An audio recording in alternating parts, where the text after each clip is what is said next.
నమస్కారం అండి. ఈనాటి కమ్మని కథ పేరు మిడాష్ స్పర్శ.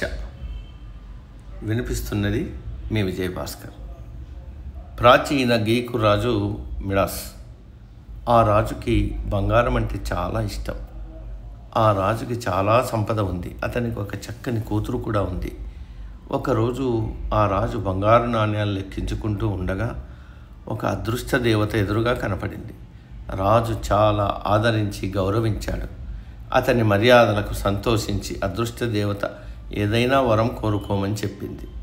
ఆ రాజు అస్సలు ఆలోచించకుండా నేను ఏది నా చేతిలో తాకితే అది బంగారంగా మారాలని కోరాడు. దేవతకి తెలుసు ఇదేమంత గొప్ప వరం కాదని, కానీ అడిగాడని కాదనక రాజుకు ఆ వరం ఇచ్చేసింది.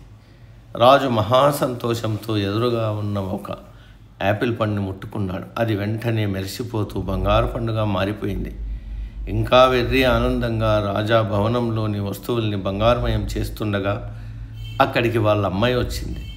పరమానందంతో గబగబా వెళ్ళి పట్టేసుకున్నాడు. అంతే, ఆ పాప జీవం లేని ఒక బంగారు బొమ్మగా మారిపోయింది.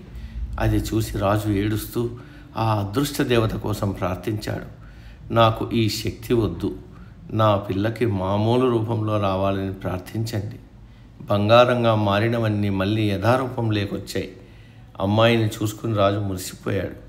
రాజుకు బుద్ధి వచ్చింది. తనకున్న దాంతో హాయిగా తృప్తిగా జీవించడం నేర్చుకున్నాడు.